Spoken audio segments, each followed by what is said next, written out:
오늘 설교의 말씀은 성령의 사람이라는 주제를 가지고 특별히 위로의 아들 바나바라는 제목을 가지고 여러분과 말씀을 나누도록 하겠습니다. 여러분, 한 사람이 태어나서 성장하고 변하는 모든 과정을 보게 되면 삶의 시간표가 쭉 있는데, 이 시간표의 그 마디마디마다 어떤 만나는 상황, 어떤 사건 속에서 우리는 변화하고 성장한다는 것을 알 수가 있습니다. 태어나서 초등학교에 가고 중학교를 가고 또 고등학교를 가고 직장 생활을 하게 되고 가정을 이루고 자녀를 낳고 키우면서 그 중요한 마디마디마다 성장과 변화를 경험하게 되고 있습니다. 지금도 그것이 이루어지고 있다는 말씀입니다. 그런 것과 더불어서 이 시간선 상에서 변화와 성장을 이루지만 그 중요한 시점과 상황 속에서 성장과 변화의 그 마디에서 만나는 그 일들이 중요하지만 더 중요한 것이 있다면 그 가운데 어떤 사람과 만나느냐에 따라서 커다란 변화와 성장이 이루어진다는 것입니다. 믿으십니까? 네. 여러분, 이민자로서 공감하는 표현 중에 하나가 있다면 공항에서 누구를 만나느냐에 따라서 인생이 바뀐다. 쭉 살아왔지만 공항에서 누구를 딱 만나느냐에 따라서 자기의 미래가 달라진다. 만남을 통한 변화에 대해서 한 가지 예를 든다면 우리가 잘 아는 사람이 있습니다. 바로 헬렌 켈러라는 사람입니다. 헬렌 켈러는요, 미국 엘라바마주에서 태어난 사람인데요, 시각과 청각 장애를 가지고 있는 중증 장애자입니다. 앞을 볼 수가 없을 뿐만 아니라 동시에 귀로 들을 수가 없는 것입니다. 한마디로 말한다면 암흑 속에 삶을 살아갈 수밖에 없는 사람이었다는 것이죠. 육신의 이 한계와 절망적인 상황에 갇혀 있음으로 인해서 그의 앞날은 어두울 수밖에 없었습니다. 하지만 앤 설리번이라는 선생님을 만남으로 인해서 그의 인생이 180도 변화되었습니다. 그 선생님을 통해서 세상과 소통하는 방법을 배우게 됩니다. 뿐만 아니라 그는 향후에 교육자가 되고 사회운동가가 되고 작가로서의 삶을 살게 됩니다. 한 사람으로 볼 때는요, 인생 승리인 것입니다. 그런데 거기에 그치지 않고 한 걸음 더 나아가서 이 헬렌 켈러는 타인을 위한 선한 영향력을 나타내는 훌륭한 삶을 살게 됩니다. 아무것도 할 수 없는 인생에서 180도로 변하게 되어진 좋은 예라고 할 수가 있는 것입니다. 인생의 시간선 속에서 변화와 성장이 있는데 그 변화와 성장의 상황 속에서 누구를 만나느냐 매우 중요하다는 것입니다. 그 사람을 통해서 변화되어지는 새로운 삶을 살아갈 수 있게 된다. 여러분, 다른 사람이 아닙니다. 바로 저 자신이 그렇다는 것을 먼저 이야기하고 싶습니다. 제 자신을 개인적으로 돌아보게 되면 중요한 성장과 변화의 시점을 돌아볼 때 그 곳곳마다 그런 사람들이 있었다는 것입니다. 제 인생 가운데 개입해 주셔서 저를 변화하고 성장시켜 주셨다는 것입니다. 보잘것없고 한없이 연약한 저를 위해서 곁을 내어줍니다. 어깨를 빌려주고 낮은 나의 삶의 자리에 함께 내려와서 함께 해주면서 나의 말도 안 되는 이야기를 귀 기울여 들어주면서 위로하고 격려해 주시는 그런 분들, 그런가 하면은 나 자신도 내가 어떤 사람인지를 잘 모르고 나의 장점을 잘 모르고 내가 어떻게 살아가야 될지를 몰라 하고 그렇게 혼돈하는 가운데 있을 때에 나의 나됨을 발견하게 하고 나를 나답게 온전히 세워줄 수 있도록 도우신 분들이 계셨기 때문에 제가 오늘 이 자리에 이렇게 서 있는 것이라는 것입니다.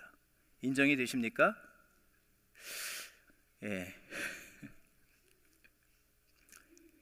지금도 저는 변화하고 성장하고 있는데요, 이 변화의 성장 속에요, 여러분이 계시기 때문에 제가 변화하고 성장한다는 사실입니다. 그런데 이것이요, 저만에 해당하는 이야기가 아닌 것입니다. 우리 모두의 공통된 내용들입니다. 여러분의 인생의 중요한 시점마다 하나님이 예비하신 사람들을 만나게 하셨고 그들을 통해서 여러분을 지금까지 빚어 오셨다는 사실을 우리는 잊지 않는 저와 여러분이 될 줄 믿습니다. 우리 각 사람들에게는 헬렌 켈러에게 선한 영향을 끼쳤던 앤 셀리번이라는 선생님과 같은 꼭 같은 그런 분은 계시지 않을지 모르지만 삶의 변화에 지대한 영향을 끼치신 분들이 분명히 있습니다. 한번 돌아보시기 바랍니다. 육신의 부모님이 되실 수 있습니다. 직장의 상사가 될 수 있고 동료가 될 수 있습니다. 영적인 도전을 주는 어떤 친구가 될 수 있고 교회의 어떤 교우가 될 수가 있습니다. 잠시 한번 돌아보시기 바랍니다. 누가 떠오르십니까? 누구의 이름이 문득 떠오르십니까? 여러분, 잠시나마 그분들에게 감사의 마음을 표현하시기 바랍니다. 그런데 무엇보다도 이 모든 것은요, 하나님의 주권적인 섭리라는 사실을 우리는 잊지 않아야 하는 줄 믿습니다. 하나님께서 일하시는 방식은 이렇다는 것입니다. 이것은 우리의 개인의 일상적인 어떤 인생사의 변화에서 일어나는 역사이면서 동시에 하나님의 역사에 하나님께서 쓰시는 방식인 것도 또한 우리는 잊지 않아야 하는 것입니다. 하나님께서 새 역사를 이루실 때에 하나님의 사람을 만나게 하심으로 인해서 한 사람을 변화하게 하실 뿐만 아니라 변화된 그 사람을 통해서 하나님의 놀라우신 광대하신 역사를 이루신다. 그 대표적인 인물을 우리가 살펴본다면 오늘 본문에 나온 바나바를 손에 꼽을 수가 있을 것입니다. 오늘 우리는 이 바나바를 잠시 살펴보면서 어떤 우리의 삶이 어떻게 살아가야 할지, 또 하나님의 역사를 우리가 어떤 마음으로, 어떤 모습으로, 어떤 태도로 이뤄가야 할지에 대해서 살펴보기를 원합니다.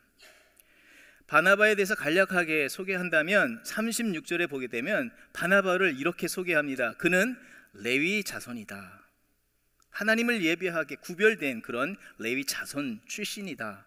그는 구브로에서 자라난 사람이다. 그의 본명은 무엇이라고요? 그의 본명은 요셉입니다. 요셉, 모르셨죠? 요셉입니다. 하지만 초대교회는요, 분명히 그의 사람이 요셉이라는 이름이 있는데도 불구하고 요셉이라고 부르지 않았다고 이야기합니다. 사도들은 그를 무엇이라고 불렀다고요? 바나바라고 불렀습니다. 왜 그랬을까요?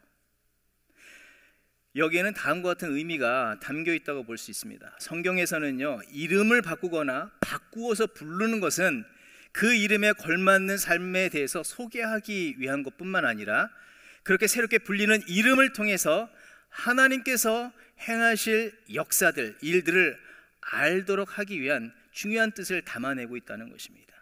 우리가 새벽마다 창세기의 말씀을 묵상하는데 하나님께서 갈대아 우르에서 우상 장사의 아들로서 태어나 자라나는 그 아브라함을 부르시고 나서 후일에 그의 이름을 어떻게 바꾸십니까? 아브라함으로 바꾸십니다. 믿음의 조상으로 바꿔내십니다. 그렇게 하나님께서 역사하시겠다, 그것을 선언하신 것입니다. 지금 이 요셉이라는 사람이 사실 하나님께로부터 새로운 이름을 부여받은 것, 직접적으로 부여받은 것은 아닐지 모르지만 그는 성도들과 교회 공동체로부터 공적으로 인정을 받은 그런 사람으로 이제 불리고 있다는 것입니다. 그렇게 칭함을 받고 있다. 그의 삶의 내용이 그와 같았다는 것입니다. 그리고 하나님께로부터 그 은혜를 따라서 그렇게 위로하는 자, 격려하는 자로 지금 쓰임 받고 있는데 하나님은 그를 통해서 계속해서 하나님의 선한 역사를 이루어 가시겠다는 것을 말씀해 주시는 것입니다.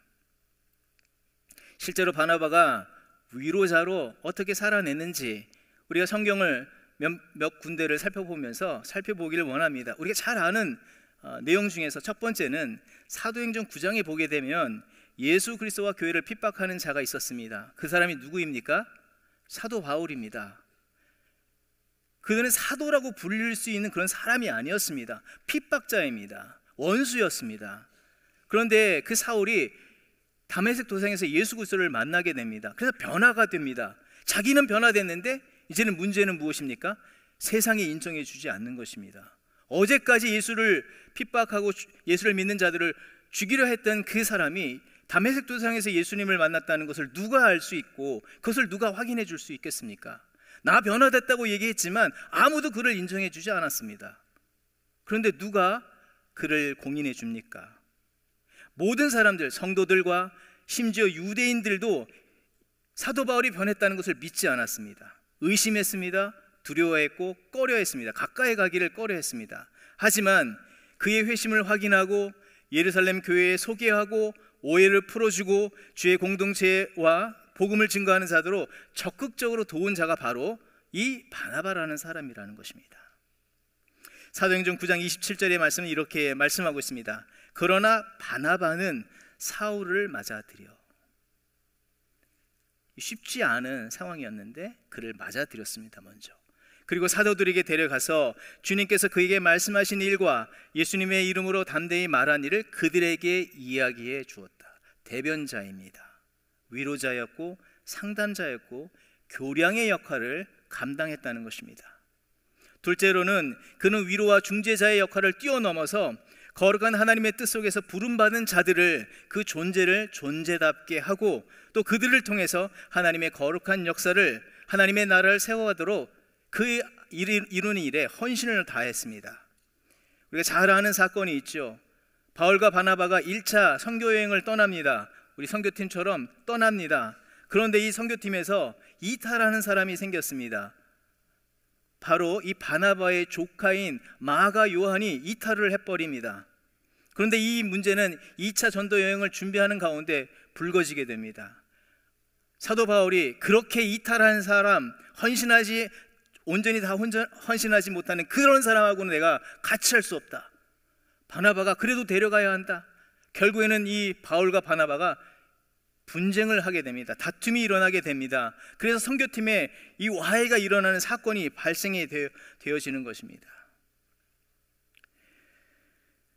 바나바 입장에서는요, 어떤 문제가 있는가? 하나님 나라의 이 선교의 사명을 감당하지 못하는 문제도 있을 뿐만 아니라 개인적으로 그는 교회 공동체에 지금 무엇이라고 불림을 받고 있는 사람입니까?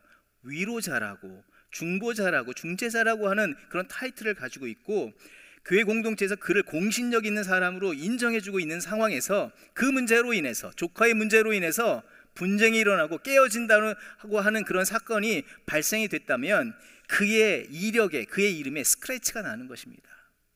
망신살이 뻗친 것입니다. 그런데 그럼에도 불구하고 바나바는 그런 것에 아랑곳하지 아니하고 마가 요한을 끝까지 주 안에서 격려하면서 구브로의 이 전도여행에 동참하게 하고 끝까지 그 사명을 감당토록 하였습니다. 뿐만 아니라 바나바는요, 중재자뿐만 아니라 사람을 온전히 바라보는 그런 눈을 가지고 있는 사람이었던 것 같습니다. 하나님의 마음으로 한 영을 깊이 바라보는 그런 믿음의 눈이 있었던 것 같습니다. 그의 재능이 무엇인지, 하나님께서 그에게 주신 은사와 재능이 무엇인지, 그를 통해서 하나님께서 하실 일이 무엇인지를 더 멀리, 더 깊게, 더 높게 보려고 했던 사람인 것 같습니다. 돌아보았더니 마가 요한에 가지고 있는 그 재능들은 이중 언어입니다. 헬라어와 히브리어가 융통한 사람이었던 것 같습니다. 그리고 글 쓰는 재능이 있었던 사람인 것 같습니다. 그 은사에 있는 것을 알고 사도 베드로와 아마도 연결을 시켜 주었던 것 같습니다. 그래서 사도 베드로를 통해서 정말 예수 그리스도의 수제자로서 복음을 완전히 잘 알고 있는 베드로로부터 마가 요한이 복음을 듣게 되었고 이 베드로에게 들은 복음을 마가 요한이 기록하게 됩니다. 신약 성경에 공간 복음이 있습니다. 마태, 마가, 누가 복음. 그 중에서 기준점이 될 수 있는 복음은 마가 복음인데 이 마가 복음을 누가 썼다고요? 1차 선교 여행 때 실패하고 그 선교팀을 깨트리게 했던, 분열케 했던 그 원인이었던 마가 요한을 통해서 기록하게 되었다는 것입니다. 그런데 이 배경에는 누가 있다고요? 바나바가 있었다는 것입니다. 결국 이런 바나바의 이런 헌신, 성령을 닮은 위로자의 그 삶을 통해서 결국 어떤 일이 열매들이 맺혀지는가? 결국에는요, 맨 처음에 분열하였던 이 사도 바울과도 화목하게 되었다는 것입니다. 뿐만 아니라 화목을 넘어서 사도 바울의 동역자로서 하나님 나라의 귀한 사명을 감당하는 이 귀한 직분을 감당케 되었다는 사실입니다. 사도 바울의 직접적인 고백을 성경을 통해서 우리가 살펴본다면 골로새서 4장에 이렇게 기록하고 있습니다. 바나바의 사촌 마가도 여러분에게 안부를 전합니다. 전에도 당부했듯이 마가가 그곳으로 가게 되면 그를 따뜻하게 맞아 주십시오. 자기와 대판 싸운, 자기 때문에 문제가 일어났던 그 마가 요한인데 후일에는 이 마가 요한을 따뜻하게 맞아달라고 사도 바울이 골로새 교회에 얘기를 하는 것입니다. 놀랍지 않습니까? 디모데후서 4장에는 이렇게 기록이 되어 있습니다. 당신이 올 때에 마가를 꼭 데려오십시오. 그 사람은 나의 일에 요긴한 사람입니다.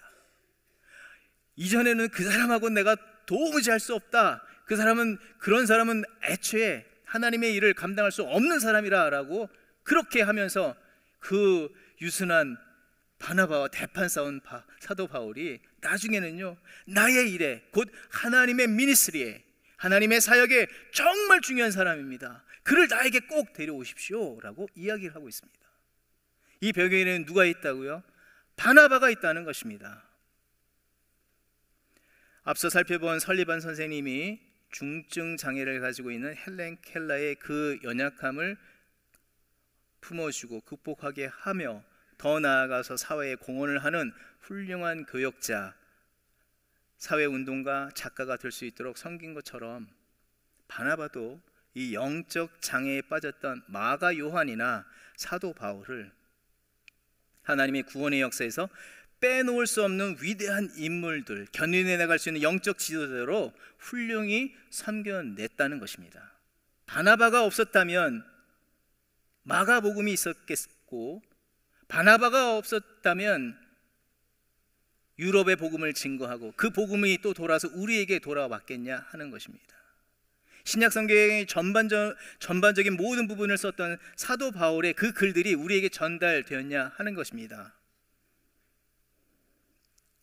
사랑하는 성도 여러분, 하나님께서 지금 이 사도행전 첫머리 4장에서 성령의 놀라운 역사를 소개하시면서 동시에 그 확장의 역사를 보여주시면서 이 중요한 시점에 바나바라는 사람의 인물을 이름을 지금 거명을 하십니다. 왜 그러하시냐 하는 것입니다. 지금 사도행전의 이 놀라운 역사의 핵심적인 주요 인물은요, 성령 하나님이 되십니다. 위로자요, 변호자요, 중보자 되신 성령 하나님, 그 역사를 소개하시면서 왜 뜻없이 그냥 바나바의 이름을 슬쩍 내미냐 하는 것입니다. 하나님께서는 분명하게 뜻하신 바가 있기 때문에 그러하신다는 것입니다. 성령께서 역사하시는 그 방식과 동일한 그런 모습으로, 그 동일한 모습을 닮은 자를 통해서 하나님의 역사가 지금부터 시작이 된다라는 것을 강조하시면서 깨닫게 하시는 것입니다. 그리고 이와 같은 모습으로 하나님의 나라는 확장될 것이고 성취될 것이라는 것을 선언하시는 것입니다.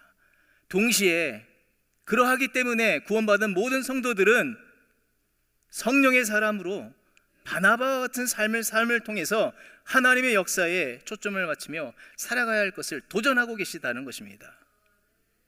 여러분, 그런 측면에서 다시 한번 돌아보면요, 요셉이라는 고유 명사가 있지 않습니까? 자기의 고유한 이름이 있는데도 불구하고 바나바라는 그런 칭호를 그 앞에다 붙여버렸습니다. 그리고 그 이름이 오히려 요셉보다 더 강하게 부각이 되어 있습니다. 바나바에게만이 아니라 우리에게도 그 이름을 주신 줄 믿습니다. 우리에게는요, 어떤 이름이 있습니까? 성도라는 이름이 붙어 있습니다. 거룩한 칭호가 우리에게 있다는 것입니다. 김용주가 앞서는 것이 아니라 성도가 앞서고 있다는 것입니다. 이것을 통해서 하나님이 말씀하시는 것은 내가 너를 통해서, 나를 닮은 너를 통해서 거룩한 역사를 이루시겠다라고 하시는 하나님의 메시지가 우리에게 전달되어져 있고 우리에게 붙어져 있다는 것, 우리는 잊지 않는 저와 여러분이 되어야 할 줄 믿습니다. 그래서요, 이제는 더 이상 구원의 은혜를 받은 수혜자, 수동적인 자가 아니라 능동적인 자로서, 성령을 닮은 자로서 살아가는 저와 여러분이 되어야 할 줄 믿습니다. 성령을 닮은 사람으로서 온유하고 겸손하면서 연약한 자를 일으키며 그를 그답게 하고 하나님의 역사를 온전히 세워나가길 힘쓰는데 삶을 헌신하는 저와 여러분이 되어야 할 줄 믿습니다. 우리의 먹고 마시는 것, 우리의 일신상의 안위를 위해서 주를 믿는 것이 아니라 주의 영광을 위해서 살라, 복음 전달자로 살아가라 라고 주께서 우리에게 도전하여 주시는 것입니다. 그래서 베드로전서에서 이렇게 우리의 삶의 방향을 분명하게 이야기해 주십니다. 그러나 너희는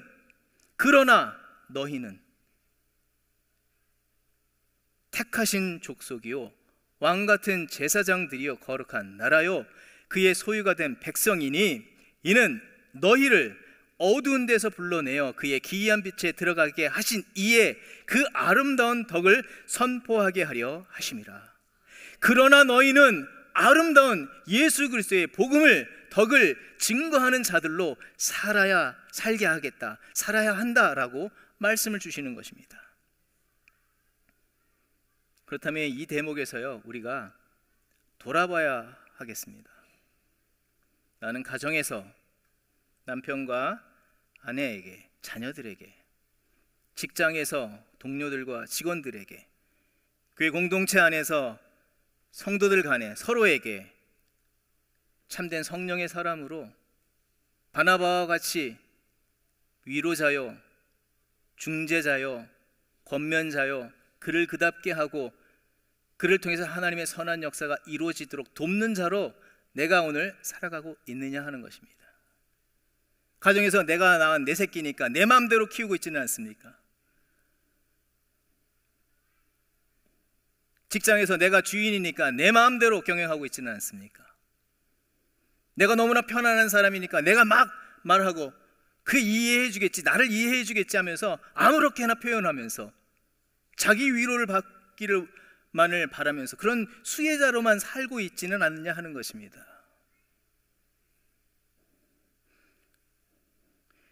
하나님의 뜻하신 바가 무엇인지를 깊이 생각하면서 그 존재를 바라보며 그 상황을 헤아려 보면서 그가 그답게 되어지고 그 상황 속에서 하나님의 선한 역사만이 나타나기 위해서 나를 꺾어내고 헌신하는 그런 헌신자로, 바나바와 같은 자로 살아내고 있느냐 하는 것입니다.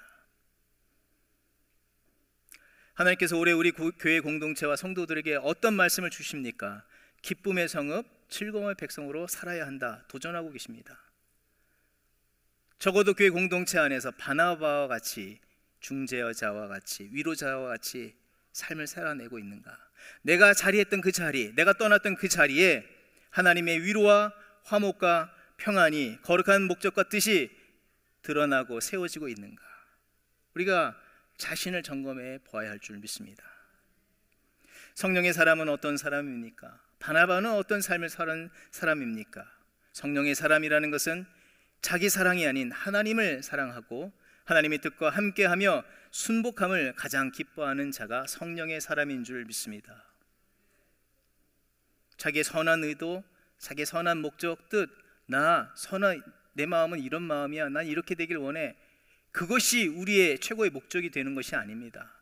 하나님의 뜻이 무엇인지 그 뜻을 이루기 위해서 나를 꺾어내는 것이 우리의 최고의 관심이 되고 삶의 내용이 되어야 할 줄 믿습니다. 그 뜻을 이루기 위해서 나를 철저하게 겸손과 순종의 자리로 내몰아갈 수 있는, 그런 결단을 할 수 있는, 용기를 부릴 수 있는 그런 우리가 바로 성령의 사람이라는 것입니다.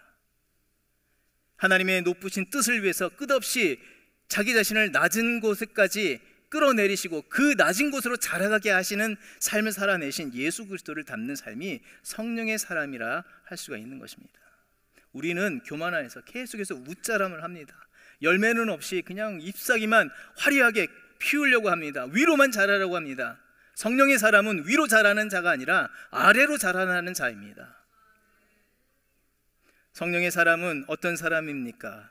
하나님의 거룩한 뜻을 날마다 품고 그 서로를 거룩함으로 소통하게 하고 하늘과 땅을 닿게 하는 이 교량과 같은 역할을 감당하는 자가 성령의 사람입니다. 그래서 궁극적으로 맺는 것이 하나님의 바라시는 성령의 열매들, 하나님의 영광을 드러내는 삶을 사는 것입니다. 열매를 맺었는데 나의 자랑, 나의 만족, 나의 의의를 드러내기 위한 열매가 아니라 그 열매가 죽어가고 연약한 자들에게 생명의 양식과 같이 전달하는 그런 삶의 양식을 전해주는 삶을 살아가는 자가 성령의 사람인 줄 믿습니다. 그런데 우리는 어떻게 하죠? 내 배를 부르게 합니다. 내 의식, 내 생각, 내 삶의 만족을 채우려고만 하고 있다면 성령의 삶을 살아가고 있지 않는 것입니다. 하나님 우리가 성령의 사람으로 살아가기를 원하십니다. 그런 저와 여러분을 통해서 하나님의 선한 역사를 이루시고 성취하시기를 바라십니다. 말씀을 정리합니다. 성령의 사람이란 어떤 모양인지 쉽게 이해할 수 있는 한 장의 사진을 보기를 원하는데요. 저게 뭔지 아십니까? 뭘까요? 예, 헤어 드라이어입니다. 제가 이번에 한국에 방문해서 저희 아버지 집에 갔더니 저 헤어 드라이어가 있었습니다. 이것은요 10여 년 전에 돌아가신 저희 어머니께서 사용하시던 드라이어입니다. 근데요 지금은 아버지께서 이걸 계속 사용하고 계시던 거예요. 그런데 여러분, 저기 저 까만 부분이 뭔지 아십니까? 저 왜 까만일까요? 디자인이 아니에요, 결코. 누가 분홍색에 저렇게 까만 거를 하겠습니까? 저기 까만 게 뭘까요? 예, 전기선이 끊어져서 아버지께서 전기 테이프로 감으셨습니다. 그래서 이으신 것입니다. 그래서 제가 이번에 갔을 때 저 드라이어를 잘 사용할 수 있었어요. 여러분, 성령의 사람이라는 것은 이런 모습이 아닌가 생각되어집니다. 두드러지지 않지만 만약 저 테이프가 없다면 저 드라이어대로의 그 존재의 목적대로 쓰일 수 있는가요? 수십 년, 십수년이 지난 저 제품 끊어졌다면 이미 일찌감치 버려졌을 그런 물건일 뿐인 것입니다.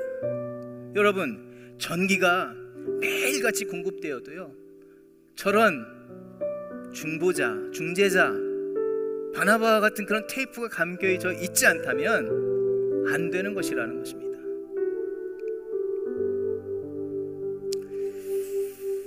하나님께서 우리에게 그런 중재자를 먼저 보내주시지 않았습니까? 예수 그리스도이십니다. 깨어지고 부서지고 망가진 우리의 인생 가운데 예수 그리스도를 보내주셨다. 그 은혜를 받은 수혜자, 언제까지 우리가 수혜자로만 살겠습니까? 내가 너희를 그런 기이한 은혜의 빛으로 인도하여서 빛의 자녀로 살게 하시겠다. 하나님 그 계획을 우리에게 선언하시고 이제는 전달자로 살게 하시겠다고 하는데, 우리가 이제는 바나바와 같은 삶을 온전히 살아내야 할 줄 믿습니다. 여러분, 근데 잠시 돌아보면요 우리는 이미 그런 삶을 주 안에서 이뤄가고 있다는 것 잊지 않은 저희들이 되기를 원합니다. 이미 주의 은혜 속에, 주의 인도하심 속에 그런 삶을 살아내고 있다는 것을 먼저 인정하는 저희들이 되기를 원합니다. 바로 지난 주일 온가정 예배와 전교 피크닉에서 우리는 서로에게 바나바가 되지 않았냐 하는 것입니다. 자기의 유익함을 위해서가 아니라 형제와 자매, 이웃과 주의 나라 공동체를 위해서 서로에게 바나바의 마음을 품고 바나바의 손길로 다가섰고 위로했고 포만했고 그 일들을 이뤄냈습니다. 뿐만 아니라 지금 담임 목사님께서 영국 교회를 섬기는 2세, 3세 지도자들을 섬기는 이 사역도 바나바 사역 중에 하나입니다. 또 동유럽 조지아 단기 선교를 떠나는 선교팀도 마찬가지입니다. 성령의 사람들로 주의 역사를 감당하기 위해서 거창한 것을 하는 것이 아니라 작은 몸짓으로 헌신을 통해서 하나님의 역사를 이뤄가고 있다. 여러분, 깜짝 놀랄 것은요, 여러분이 나는 그런 삶을 한 번도 안 살아봤다, 아닙니다. 여러분이 알게 모르게 여러분이 부재 중에 주께서 주시는 그 마음으로 어떤 사람에 대한 긍휼의 마음을 품고 그를 위해서 기도하고 어느 순간 그에게 따뜻한 터치를 하거나 작은 물건을 나누거나 했던 그 일들이 분명히 있을 것입니다. 그래서 어느 순간 돌아보면 그때 집사님이, 그때 권사님이 나에게 이런 말씀을 주셨는데 그때 참 위로가 됐습니다. 우리는 그 삶을 이미 살고 있는 자요, 살아내고 있는 자들입니다. 이제 우리가 힘써야 하는 것은 우리가 그런 존재인 것을 더욱더 기억하면서 더욱더 성령 하나님을 닮아서 주에 오시는 그날까지 이 바나바와 같은 삶을 이루며 하나님의 영광을 이뤄가는 저와 여러분이 되어야 하는 줄 믿습니다. 우리가 꿈꾸는 것, 우리가 바라는 것, 나의 일신상의 만족, 나의 자랑, 나의 이름이 드러나는 것, 내 자존심이 스크래치 나는 것에 몰두하는 것이 아니라 우리를 부르신 그 하나님의 부르심이 무엇인지를 기억하고 성령의 사람으로 바나바와 같은 삶을 살아가며 그것을 기뻐하고 그 역사의 성취를 위해서 끝까지 달려나가는 우리가 되어야 할 줄 믿습니다. 그런 자에게 하나님께서는 더 놀라운 은혜를 부어주시고 축복의 통로로 더욱더 아름답게 우리의 삶을 들어 쓰실 줄 믿습니다. 그런 귀한 은혜를 누리고 나누시는 저와 여러분의 삶이 되기를 주의 이름으로 축원드립니다.